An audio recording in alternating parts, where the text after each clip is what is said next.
우리는 죄가 죄인 것을 어떻게 알 수 있을까요? 죄가 죄된 것을 알 수 있는 것은 바로 하나님께서 율법을 주셨기 때문입니다.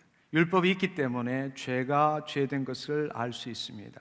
그렇다면 율법이 없을 때는 죄가 죄되지 않았는가? 그렇지 않습니다. 율법이 없을 때도 죄는 있었고, 율법이 없어서 그것을 범법함, 하나님의 뜻을 어기는 것이라고 말하지는 않았지만 죄의 삭은 사망입니다. 율법이 오기 전에는 죄가 있었음에도 불구하고 인간들은 그것이 죄인지 모르고 하나님의 은혜가 무엇인지 하나님께 감사하지도 않고 죄를 지었기 때문에 결국 사망에 이르렀습니다. 죄가 죄인지도 모르고 사망에 이르는 사람들을 위해서 하나님께서는 마침내 우리에게 율법을 주셨습니다. 우리는 오늘 이 시간에 오늘 은혜의 말씀을 함께 나누기 전에 죄와 율법의 관계부터 먼저 알아보았으면 좋겠습니다. 여러분도 알다시피 우리가 처음 이 땅에 태어났을 때는 하나님께서 그분의 형상과 모양대로 우리를 지으시고 그분의 생명을 우리 안에 주셨습니다. 그러나 우리가 죄를 지음으로 말미암아 사단의 속임을 받아서 죄를 지음으로 말미암아 하나님의 영광이 떠나게 되었죠. 하나님의 영광이 떠나게 된 자, 자기 자신이 주인이 되어서 이 땅에 자기의 탐욕을 위해서 살 수밖에 없는 존재로 전락했습니다.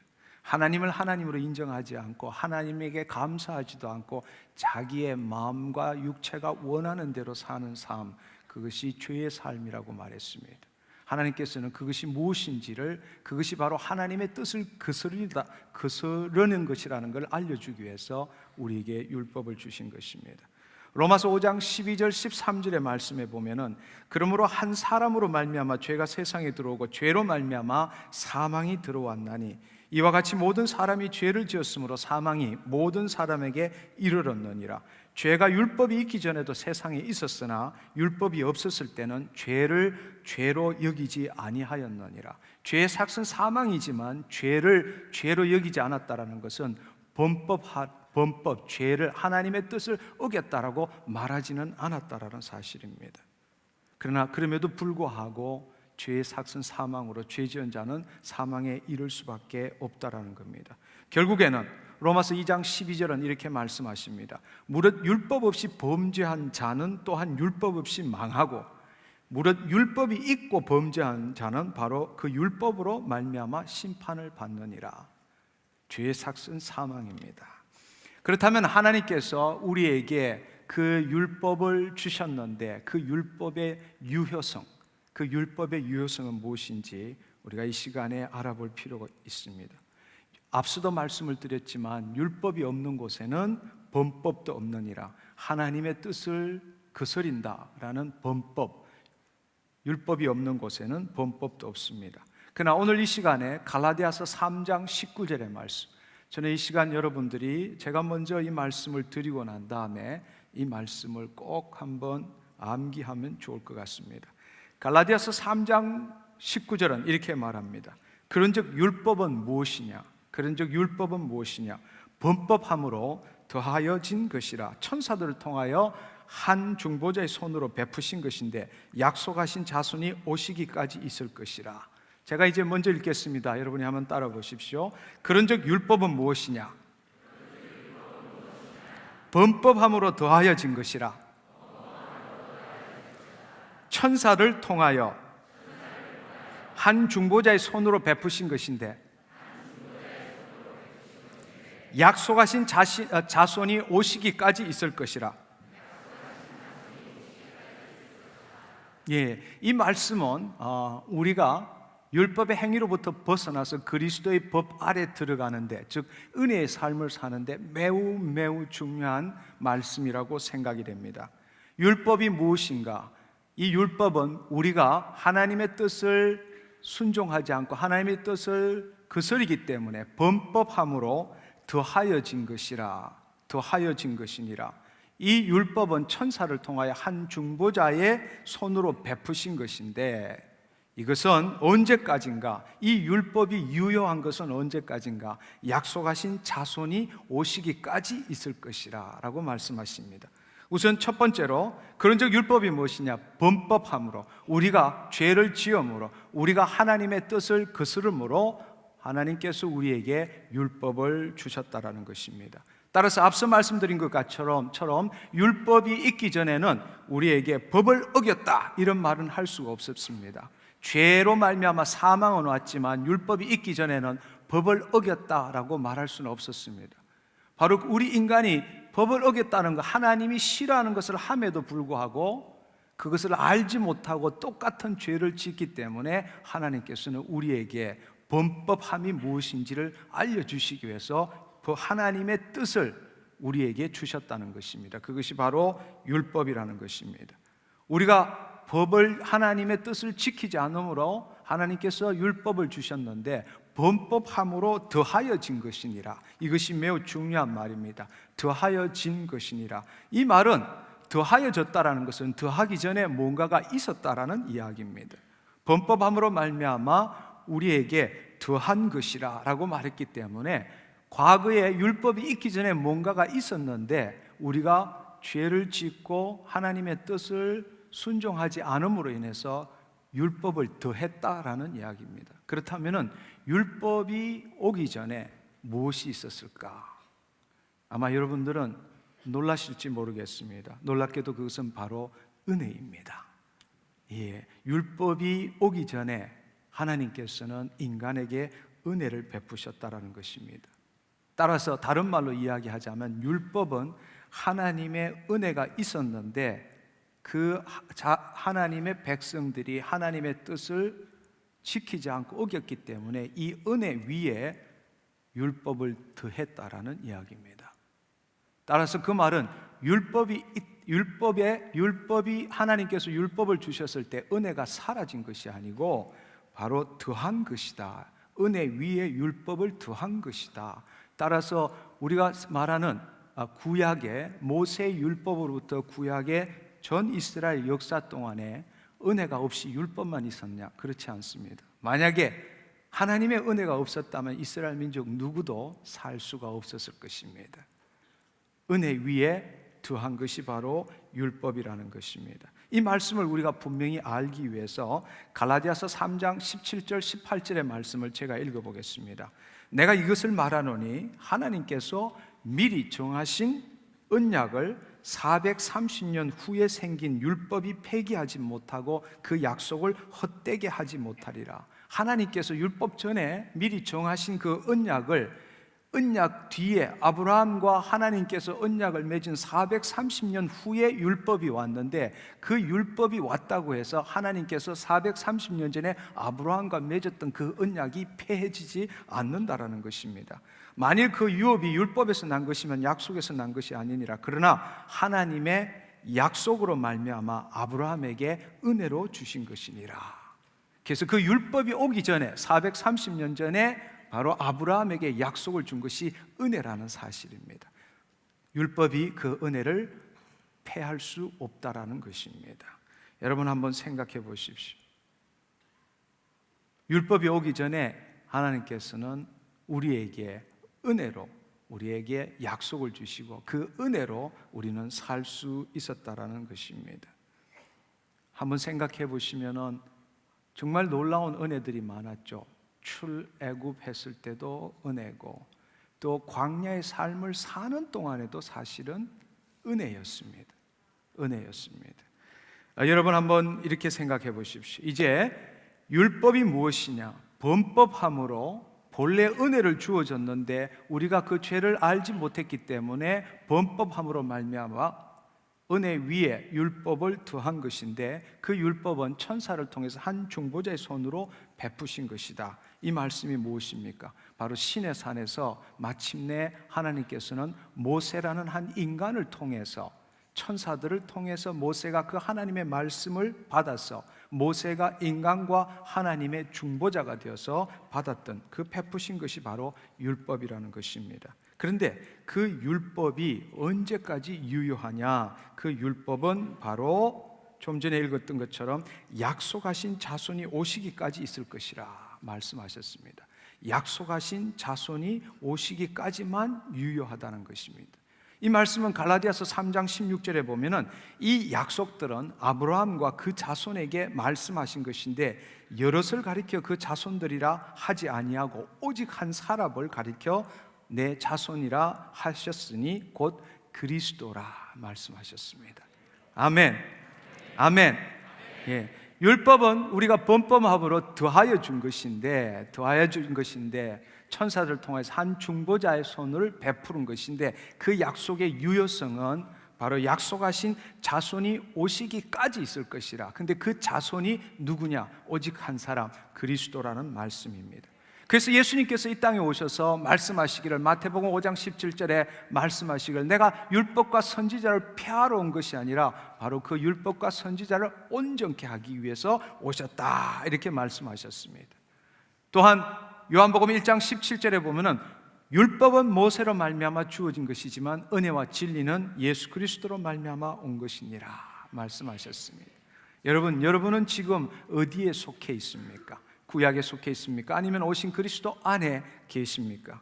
만약에 우리가 그리스도 안에 있다면 갈라디아서 3장 29절의 말씀처럼 너희가 그리스도에 계시면 아브라함의 자손이요 약속대로 유업을 이어받을 자니라 말씀하십니다. 너희가 그리스도에 계시면 바로 그 아브라함 때 율법이 있기 전 440년 전에 하나님께서 아브라함에게 약속하셨던 그 은혜, 아브라함의 자손이고, 우리가 그리스도에 계시면 아브라함의 자손이기 때문에 약속대로 그 유업, 은혜를 이어받을 자니라 라고 말씀하십니다.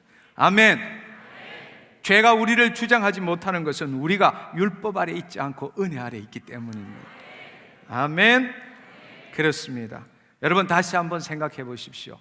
그런즉 율법은 무엇이냐? 범법함으로 더하여진 것이라 천사들을 통하여 한 중보자의 손으로 베푸신 것인데 약속하신 자손이 오시기까지 있을 것이니라. 그렇습니다. 분명히 우리는 새 언약, 하나님 나라의 복음, 그리스도의 법 아래 살고 있다는 것입니다. 우리는 죄와 사망의 법 아래 거하는 것이 아니라 성령의 생명의 법 아래 있다는 것입니다. 그렇다면 우리는 율법의 요구를 이룬 자입니다. 그러나 그럼에도 불구하고 우리는 율법의 요구를 이루기 위해서 사는 사람이 얼마나 많은지 모릅니다. 정말 우리가 약속하신 그 은혜, 우리가 그 은혜 속에 살고 있는지 살고 있지 않는지는 어떻게 알 수 있느냐? 그것은 아주 쉽습니다. 우리 모두는 죄를 짓습니다. 우리는 본질적으로 죄를 지을 수 없는 존재입니다. 왜냐하면 예수 그리스도를 믿을 때 우리 옛 자아가, 옛 본성이 죽었기 때문입니다. 우리는 혈통이나 사람의 육신의 뜻으로 난 것이 아니라 하나님으로부터 난 자이기 때문에 본질상 우리는 죄를 지을 수 없는 의인입니다. 그러나 그럼에도 불구하고 우리 육신이 있는 이상 이 삶 동안에, 이 육신이 있는 삶 동안에는 우리는 죄의 세력 때문에, 우리의 과거의 습성, 우리의 과거의 그 삶의 패턴 때문에 여전히 현실적으로는 죄를 짓는 것이 또한 우리의 삶이기도 합니다. 따라서 우리가 구원은 받았지만 구원받은 것이 끝이 아니라 날마다 구원을 이루어가는 삶, sanctification, 성화된 삶을 살아야 합니다. 우리가 죄를 지을 수 있습니다. 그런데 우리가 그 죄를 지었을 때 우리가 그 문제를 어떻게 해결하는가? 그 문제를 어떻게 해결하는가를 보면 우리가 지금 예수 그리스도의 법 안에 있는지 여전히 율법 아래 있는지를 우리는 분명히 알 수 있게 된다는 사실입니다. 여러분 오늘 이 시간에 여러분들이, 우리 모두가 다 죄를 짓습니다. 여러분이 그 죄를 지었을 때에 그 죄에 대해서, 그 문제에 대해서 어떻게 해결하시는지를 여러분 스스로 한번 생각해 보시고 오늘 이 시간에 여전히 율법 아래 있다면 은혜 아래 돌아오시기를 축원합니다. 아멘. 아멘. 그렇습니다. 사실 우리 그리스도인에게서 가장 고통스러운 문제는 죄를 짓는 데 있습니다. 아니, 죄를 짓는 데 있는 것이 아니라 죄를 짓고 회개하고 내 잘못이라는 것을 인정함에도 불구하고 또다시 동일한 죄를 짓고 수치심과 죄책감과 정죄감 속에서 살고 있는 것이 오늘날 그리스도인의 문제입니다. 우리가 왜 다른 사람에게 하나님 나라의 복음을 전할 수 없느냐? 한마디로 말해서 거룩함이 소실되었기 때문입니다. 죄를 짓고 회개하고 다시금 주의 말씀을 봤음에도 불구하고 동일한 죄 가운데 들어가기 때문에 스스로 어쩔 수 없는 인간, 죄인, 거룩함을 소실한 인간으로 스스로 자기의 정체성을 정하기 때문입니다. 자신의 문제도 제대로 해결하지 못하는데 내가 어떻게 하나님 나라의 복음을 다른 사람에게 전할 수 있는가? 많은 사람들이 그렇게 생각합니다. 오늘날 대부분의 신앙생활에서 죄에 대한 문제를 해결하는 방식은 이렇습니다. 우리 다 아는 예수 그리스도께서, 우리가 예수 그리스도 앞에 우리의 죄를 회개하면 예수님께서 우리의 죄를 용서하신다는 것은 다 알고 있습니다. 만일 우리가 우리 죄를 자백하면 그는 미쁘시고 의로우사 우리의 죄를 사하시고 우리를 모든 율법에서 깨끗게 하실 것이요 모든 불의에서 우리를 깨끗게 하실 것이요. 그래서 우리가 죄를 지으면 예수 그리스도 앞으로 나아갑니다. 그리고 기도합니다. 내가 이런 죄를 지었습니다 라고 말합니다. 그러고 난 다음에 우리는 하나님이 우리를 사랑하시는 것을 알기 때문에 다시금 동일한 죄를 짓지 않기 위해서 하나님의 말씀을 지키려고 애를 씁니다. 우리가 다른 사람에게 조언을 받을 때도 마찬가지입니다. 예수님은 당신을 사랑하십니다. 예수님은 당신 때문에 십자가에 못 박혀 죽으셨습니다. 따라서 당신이 어떤 죄를 짓든지 간에 당신이 진실로 회개하면 죄 사함을 받습니다. 네, 맞습니다. 그렇습니다. 죄 사함을 받습니다. 문제는 뭔가?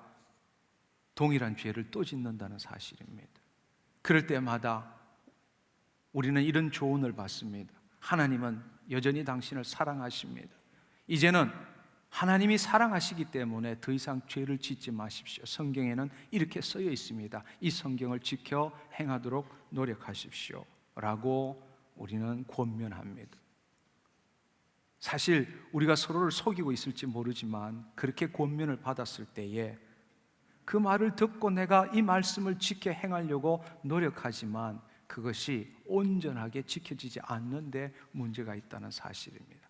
다른 말로 내 육신 안에 죄의 법이 나를 사로잡는 것을 이길 수 있는 힘이 없는데 우리에게 문제가 있다는 사실입니다. 우리가 한 번, 두 번 동일한 죄, 특별히 중독에 빠진 사람들 한번 생각해 보십시오. 그가 죄가 뭔지를 몰라서 중독에 빠집니까? 그것이 잘못됐다는 것을 몰라서 죄에 빠집니까? 그것을 하고 싶어, 피하고 싶어 그렇게 노력하지만 결국에는 동일한 죄를 짓고 동일한 일로 다시 빠져들지 않습니까? 그럴수록 죄책감, 정죄감, 깊은 수치심에 결국에는 갈대로 가는, 자신의 삶을 포기하는 그런 일들이 얼마나 많습니까? 이것은 한마디로 말하자면 어리석도다. 너희가 성령으로 시작하였다가 이제는 육체로 마치려 하느냐라는 말과 동일한 이야기입니다. 이 말씀은 지난주에 율법의 행위에 대해서 말씀한 것과 동일한 패턴이라는 사실입니다.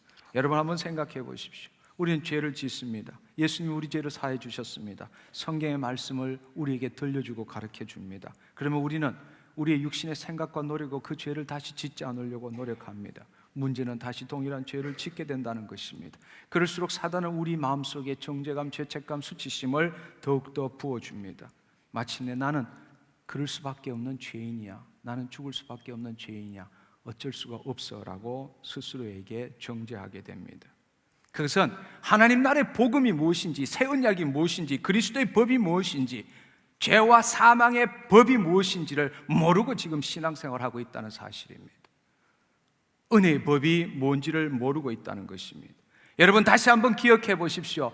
율법은 절대적으로 필요합니다. 율법이 있을 때라야만이 죄가 뭔지를 알고 우리가 얼마나 하나님부터 떨어져 있는지도 알 수 있고 하나님이 진정으로 원하시는 삶이 뭔지도 알 수가 있습니다. 그러나 율법의 행위로서는 하나님이 원하는 삶을 살 수가 없다라는 것입니다. 그것이 율법의 한계이기도 합니다. 율법의 행위가 무엇입니까? 하나님이 말씀하신 것을 사람이 듣고 그 하나님의 말씀을 다른 사람에게 가르칠 때 그 말씀을 듣고 배우고 자신의 육신의 생각과 노력으로 그 말씀을 지켜 행하려고 노력하는 삶, 그것이 율법의 행위입니다. 사람이 어렵게 되는 것은 율법의 행위로 말미암이 아니고 오직 예수 그리스도를 믿음으로 말미암는 줄을 아느니라 라고 말씀하십니다.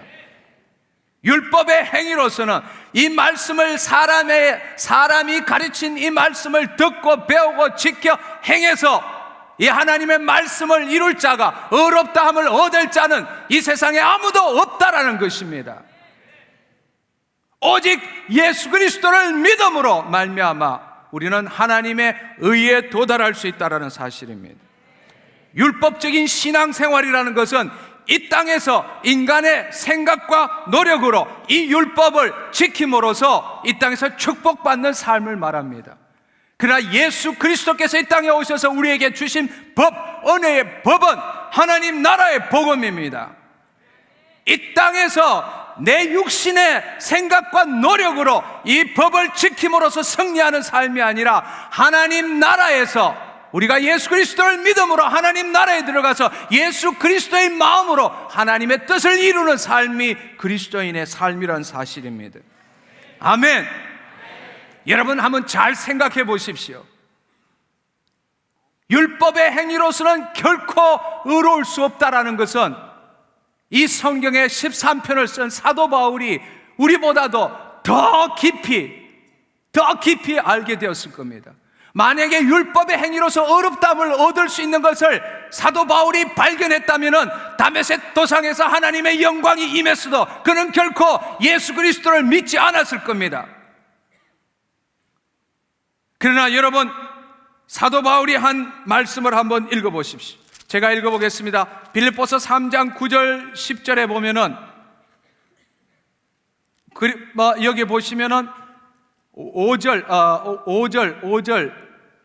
내가 8일 만에 할례를 받고 이스라엘의 족속이요 베냐민의 지파요 히브리인 중에 히브리인이요 율법으로는 바리새인이요 열심으로는 교회를 핍박하고 율법의 의로는 흠이 없는 자로다. 그러나 무엇이든지 내게 유익하던 것을 내가 그리스도를 위하여 다 해로 여길 뿐더러 또한 모든 것을 해로 여기면 내 주 그리스도 예수를 아는 지식이 가장 고상함을 인함이라. 내가 그를 위하여 모든 것을 잃어버리고 배설물로 여기면 그리스도를 얻고 그 안에서 발견되려 함이니 내가 가진 의는 율법에서 난 것이 아니요 오직 그리스도를 믿음으로 말미암은 것이니 곧 믿음으로 하나님께서로 난 의라 라고 말하고 있습니다.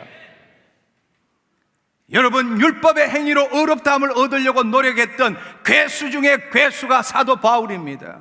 그는 그것이 옳다고 믿었기 때문에 예수 그리스도를 믿는 자를 감옥에 가두고 죽이기 위해서 돌아다녔던 자가 바로 사도 바울입니다. 그는 율법으로 말하자면 누구보다도 더 율법을 지키고 의롭다함을 받을 수 있다고 생각했던 자입니다. 그러나 그럼에도 불구하고 그는 그 모든 것들을 배설물로 여겼다는 사실입니다. 우리가 잘 아는 것처럼 그 사도 바울은 로마서 7장에도 동일한 말씀을 하고 계십니다. 로마서 7장 14절 15절에 보면 우리가 율법은 신령한 줄을 알거니와 나는 육신에 속하여 죄 아래 팔렸도다. 내가 행하는 것을 내가 알지 못하나니 곧 내가 원하는 것은 행하지 아니하고 도리어 미워하는 그것을 행함이라. 로마서 7장 22절 24절에도 동일하게 말씀하십니다. 내 속사람으로는 하나님을 법을 즐거워하되 내 마음으로는 하나님의 법을 지켜야 되고 이것이 옳은 것인 줄 아는데도 불구하고 법을 즐거워하되 내 지체 속에 다른 한 법이 내 마음의 법과 싸워 내 지체 속에 있는 죄의 법으로 나를 사로잡는 것을 보는도다. 오라 나는 공고한 사람이로다. 이 사망의 몸에서 누가 나를 건져내랴. 사도 바울은 바로 동일한, 오늘 또 어쩌면 이러한 오호 공고한 자로다. 이 사망의 몸에서 누가 나를 건져내랴. 이 똑같은 삶에 대한 답을 주셨음에도 불구하고 여전히 사도 바울이 2000년 전에 겪었던 그 삶을 지금도 쳇바퀴처럼 살고 있는 사람이 없는지요. 저는 오늘 이 시간에 그곳에서 벗어나기를 축원합니다. 아멘. 내 마음은 원이로되 내 육신에 또 다른 한 법이 있어서 나를 죄의 법 아래로 끌고 가는 삶. 율법을 몰랐습니까? 그렇게 하면 안 된다는 것을 몰랐습니까? 내 마음으로는 법을 지키고 싶지만, 내 마음으로는 죄를 짓고 싶지 않지만 내 마음속에 있는 죄의 세력이 탐욕으로 말미암아 동일한 죄로 끌어들이는 경우가 얼마나 많습니까? 인터넷 중독, 포르노 중독, 동성애, 수많은 중독들, 미워하고 용서하는 일들, 오늘날 얼마나 많은 사람들이 그곳에 빠져서 헤어나지 못하고 있습니까?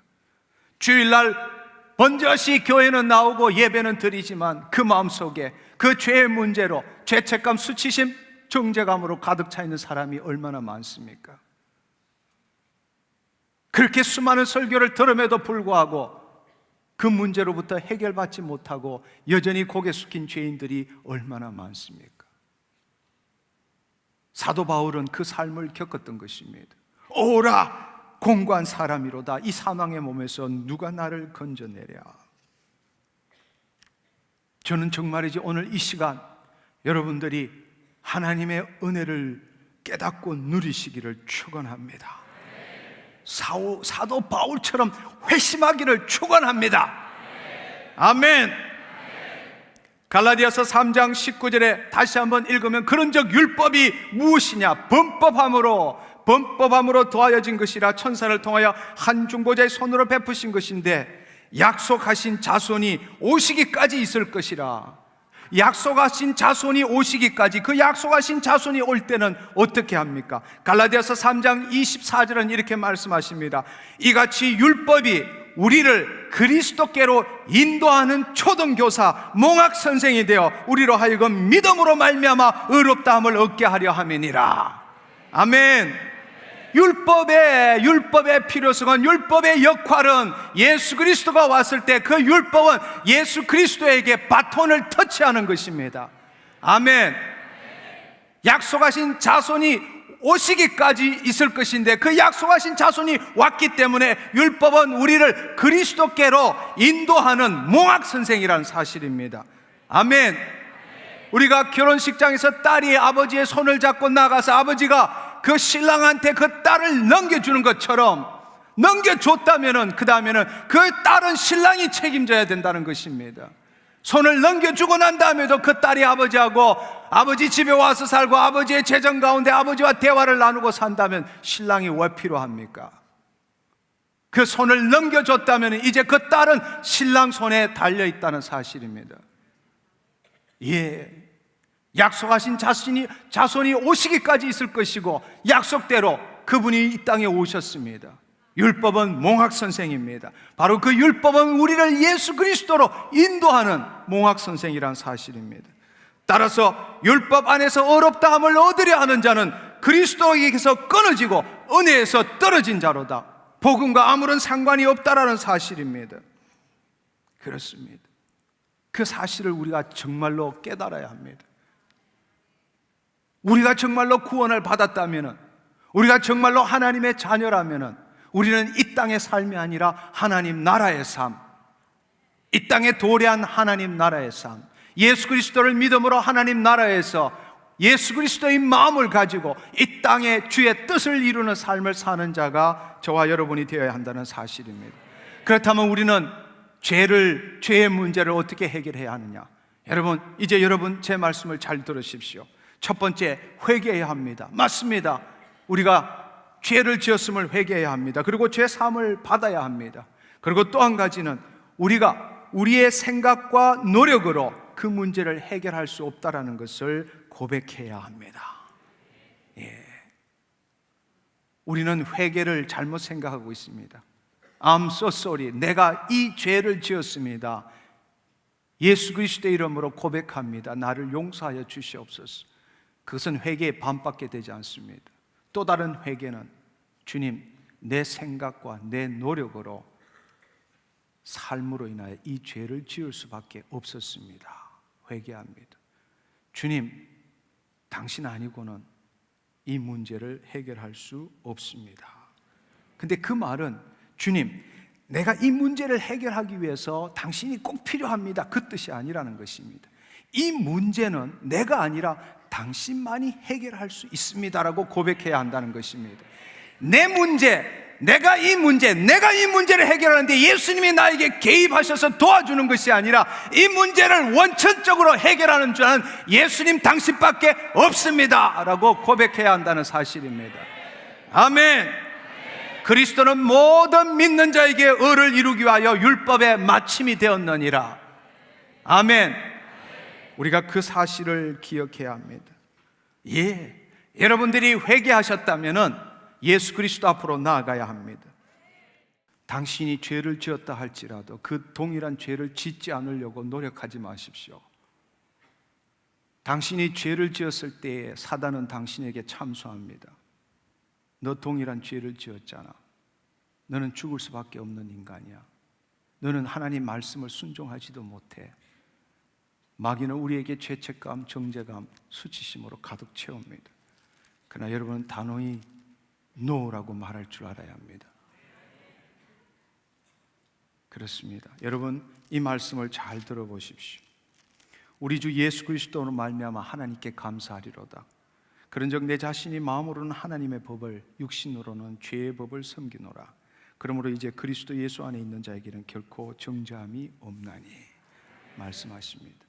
여러분, 제 말을 잘 들으십시오. 자신이 마음으로는 하나님의 법을 지키고 싶지만은 육신으로는 여전히 죄의 법을 지킴에도 불구함에도 불구하고 우리 주 예수 그리스도로 말미암아 하나님께 감사하리로다. 아멘.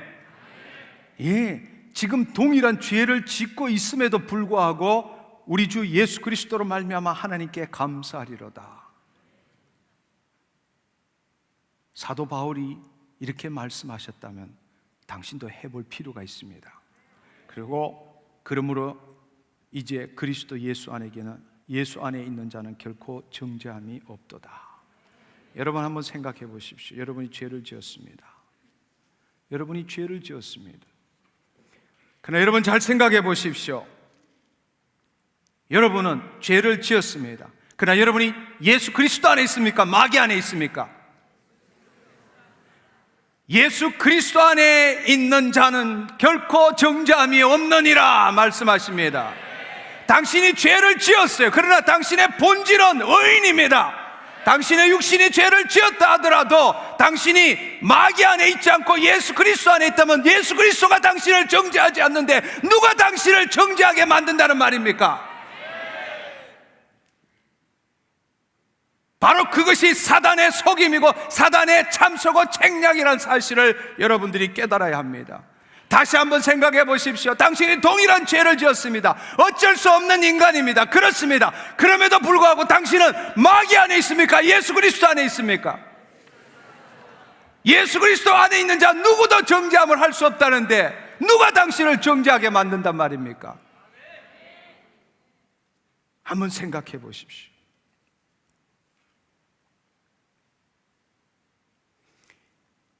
여러분, 저는 여기에서 말씀드리고 싶은 것은 당신이 완전한 무력감을 느끼기를 축원합니다.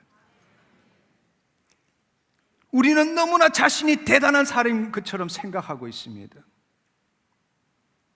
자신이 죄책감을 느낄 때마다, 수치심을 느낄 때마다 스스로가 그 수치심과 죄책감을 이기기 위해서 자신의 생각과 노력으로 다시 율법의 행위로 돌아가려고 한다는 사실입니다. 그것은 교만입니다. 철저하게 당신은 무력감을 느껴야 합니다. 당신의 육체로서는 이 율법의 행위로서 의롭다함을 받을 수 없다는 것을 철저한 무력감을 느껴야 합니다. 그러나 그럼에도 그 무력감을 느낌에도 불구하고 여전히 당신은 예수 그리스도 안에 있다는 믿음을 가져야 합니다. 그때부터 세상이 바뀌기 시작한다는 것입니다. 그때부터 마귀가 더 이상 당신에게 손을 건드릴 수 없다라는 사실입니다. 아멘. 그렇습니다. 여러분 한번 생각해 보십시오. 그렇다면은 로마서 6장 1절 2절에 나오는 말씀처럼 그런즉 우리가 무슨 말 하리요? 은혜를 더하게 하려고 죄에 거하겠느냐? 그럴 수 없느니라. 죄에 대하여 죽은 우리가 어찌 그 가운데 살리요?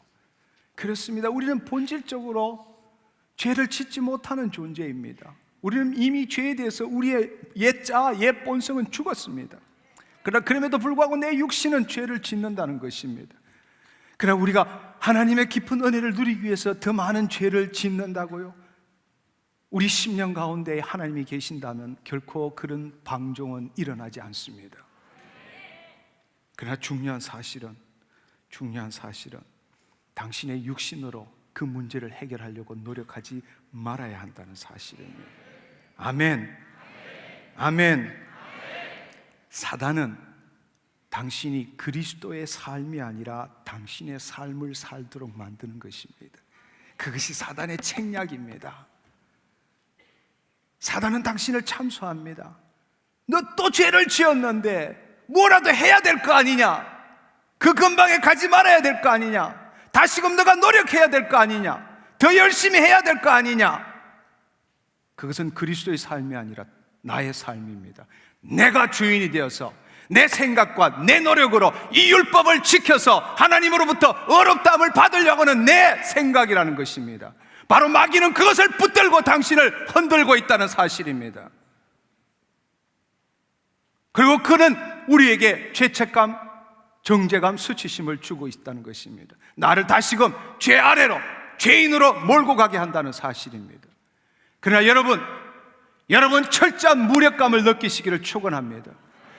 내가 이 문제를 해결할 수 없습니다. 나는 너무나 아무것도 가진 자, 나는 아무런 능력도 없는 자입니다. 포기하기를 축원합니다. 그렇습니다. 치유는 그때서부터 시작됩니다. 로마서 8장 3절 4절은 이렇게 말합니다. 율법이 육신으로 말미암아 연약하여 할 수 없는 그것을 하나님은 하시나니 우리 육신으로 말미암아 연약하여 할 수 없는 그것, 율법의 행위로 어렵다함을 할 수 없는 그것을 하나님은 하신다라는 것입니다. 아멘. 당신이 행하려고 할 때 마귀는 여러분을 잡아서 여러분을 죄의 법 아래로 끌고 들어간다는 사실입니다. 아멘. 그렇습니다. 죄를 지었지만 당신의 행위로서 그 문제를 해결하려고 노력하지 않는 것, 포기하는 것, 철저한 무력감을 느끼는 그것이 바로 진정한 믿음입니다. 아멘. 내가 할 수 없습니다. 나는 포기합니다. 내가 뭐라도 해보려고 노력했던 거 그거 포기합니다. 나는 아무것도 할 수 없는 존재입니다. 그것이 진정한 믿음이라는 사실입니다. 사단의 책략은 죄에 대하여 율법의 행위로 당신을 묶어두려고 하는 것입니다. 사단의 책략은 다시금 당신으로 하여금 율법의 행위를 행하도록 하는 것입니다. 그것이 마귀의 책략이라는 것입니다. 사단은 결코 당신이 예수 그리스도 앞으로 인도함을 못 받게 하는 것입니다. 예수 그리스도 앞에 두 손 들고 모든 걸 포기하고 예수 그리스도 앞에 가지 못하고 당신이 할 수만 있거든 뭐든지 해야 되지 않느냐, 그것이 바로 마귀의 방법이라는 사실입니다.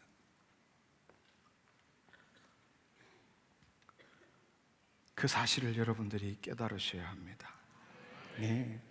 어떻게 하든 간에 마귀는 당신을 다시금 율법의 행위에 묶어두려고 합니다.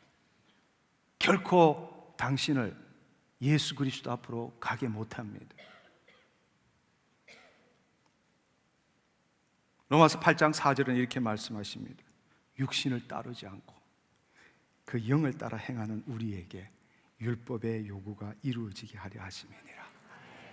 얼마나 놀랍습니까? 육신을 따르지 않고 내 생각과 내 노력으로 내가 그 문제를 해결하려고 그 죄를 짓지 않음으로 인해서 하나님으로부터 의롭다함을 받으려 하지 않고 그 영을 따라, 하나님의 영을 따라 행하는 우리에게 율법의 요구가 이루어지게 하려 하심이니라. 아멘. 네, 그렇습니다. 여러분, 육신을 따른다는 것이 무엇입니까? 좀 전에도 말씀을 드렸지요. 하나님의 말씀의 가르침을 받고 내가 내 생각과 내 노력으로 이 말씀을 지킴으로써 어렵다함을 받으려 하는 것, 그것이 바로 육신을 따르는 것입니다.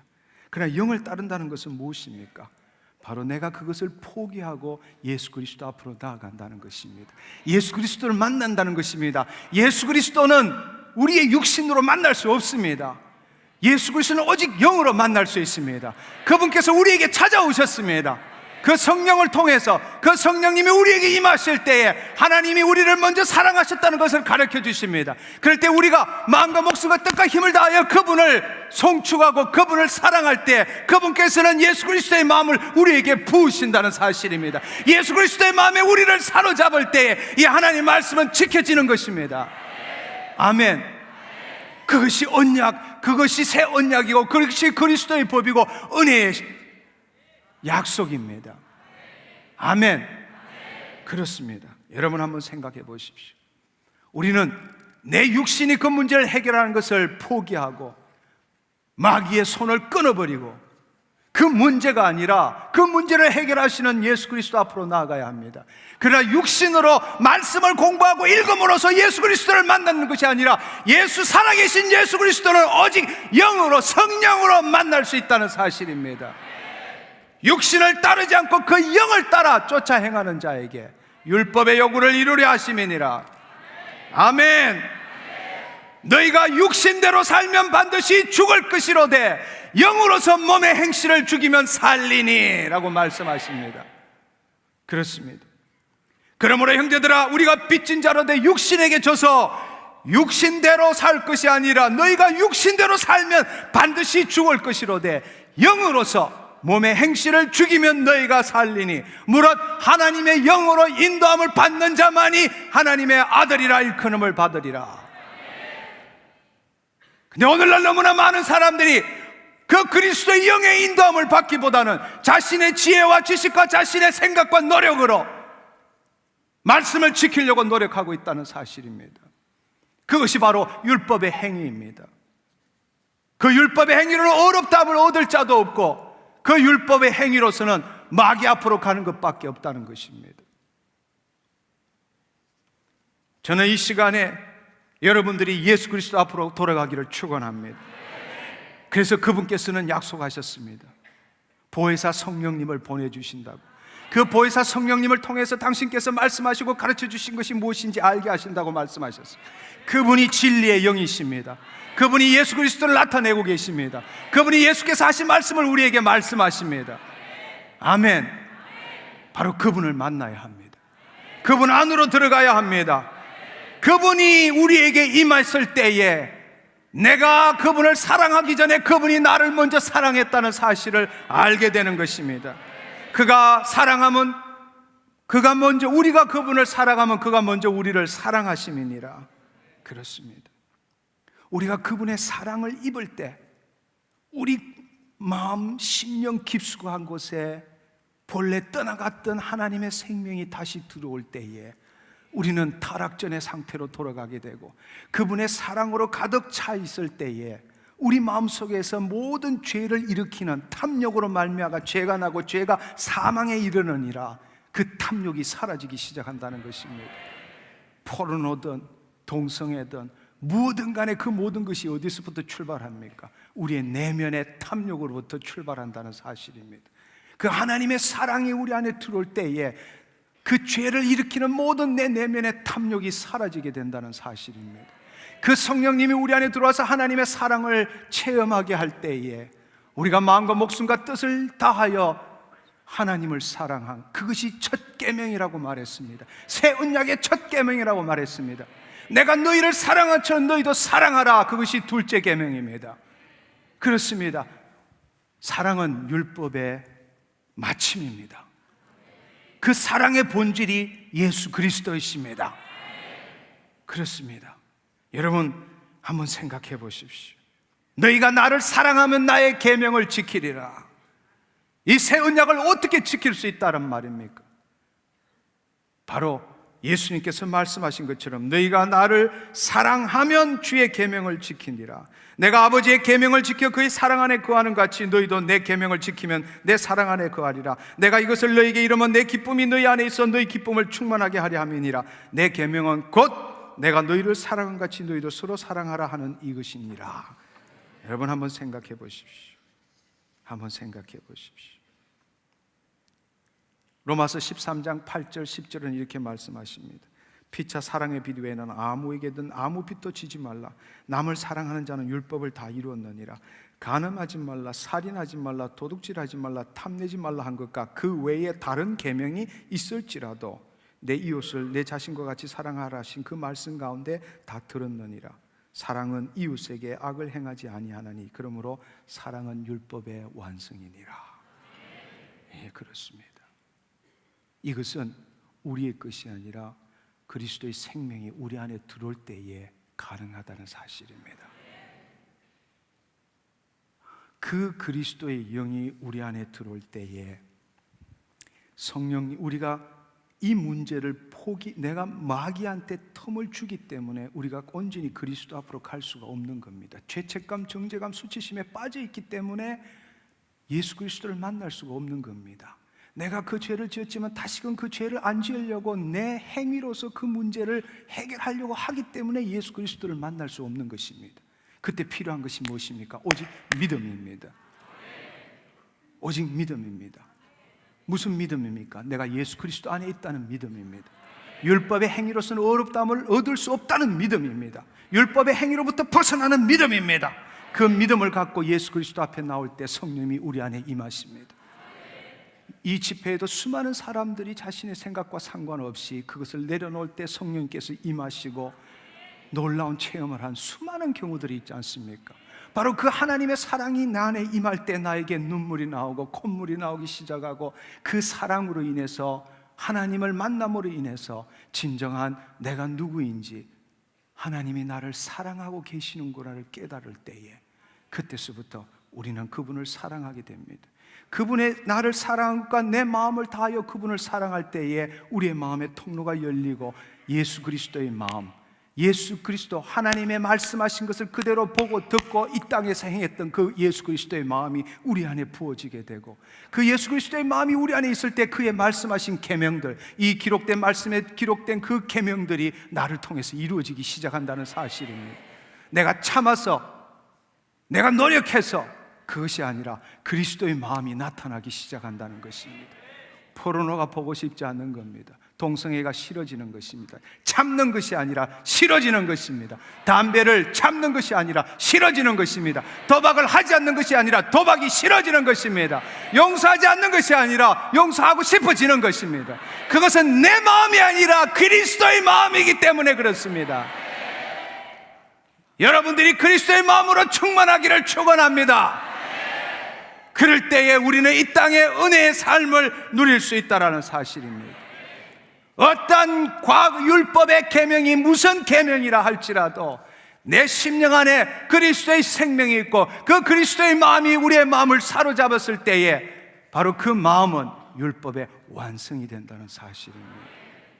근데 오늘날 그럼에도 불구하고 영으로서 몸의 행실을 죽이지 않고 여전히 자신의 육신으로 그 문제를 해결하려고 애쓰는 사람이 얼마나 많은지요. 그것도 내가 이 말씀을 지킴으로, 이 율법의 말씀을 지킴으로써 내가 온전하게 살아보겠다고 노력하는 사람들이 얼마나 많은지요. 여러분, 은혜를 누리시기를 축원합니다. 그리스도의 생명 안으로 들어가기를 축원합니다. 육신으로서는 사망밖에 없어요. 그리스도의 영으로 인도함을 받아야 합니다. 영으로서 몸의 행실을 죽여야 합니다. 아멘. 그 영을 통하여 그리스도의 마음이 충만하기를 축원합니다. 여러분, 충격적일지 모르지만 이것이 진리의 말씀입니다. 오늘 이 시간에 성령이 임하시고 너희가 기적을 체험하는 것이 율법의 행위냐 듣고 믿음에서냐? 그럼에도 불구하고 여전히 율법의 행위로서 신앙생활을 하려고 한다는 것입니다.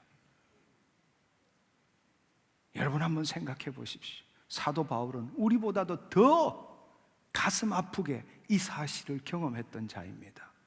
그리고 그 그리스도의 영의 인도함을 받음으로 이 율법의 행위로부터 자유함을 얻었고 그는 수많은 성경들을 쓸 수 있게 되었습니다. 근데 우리는 뭘 믿고 있는 것입니까? 우리는 뭘 따르고 있는 것입니까? 우리 모두는 죄를 짓고 있습니다. 크고 작던 죄, 남에게 말 못할 죄들 짓고 있습니다. 저는 오늘 이 시간에 여러분이 해왔던 율법의 행위를 끊어버리시고 은혜 안으로 들어가기를 축원합니다. 오늘 이 시간에 그러한 삶을 살기를 원하는 자, 그 자리에 일어서십시오. 함께 기도하기를 원합니다.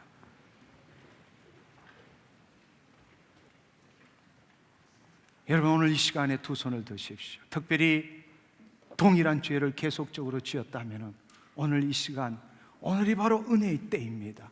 여러분, 인생을 바꾸시기를 축원합니다. 여러분, 이 시간에 이렇게 기도해 줬으면 좋겠습니다. 주님, 더 이상 율법 아래 살지 않겠습니다. 이제는 하라 하지 말라라는 그 말씀에 내 육신이 묶여있는 삶을 살지 않겠습니다. 더 이상 내가 내 노력함으로써 율법의 행위로서 의롭다함을 얻으려 하지 않겠습니다. 주님, 내가 죄를 비록 짓는다 할지라도 내가 내 생각과 노력으로 그 율법을 지키려고 노력하지 않겠습니다. 사단이 내 마음속에 죄책감, 수치심, 정죄심을 준다 할지라도 속지 않겠습니다. 왜냐하면 내 본성 옛자는 죽었고 나는 의인이고 그리스도 안에 있기 때문입니다. 저는 그 믿음을 절대로 놓칠 수 없습니다. 저는 그 믿음 위에서 그리스도의 영의 인도함을 받겠습니다. 이 시간에 그 사실을 위해서 회개하고 함께 통성으로 기도하겠습니다. 기도하겠습니다.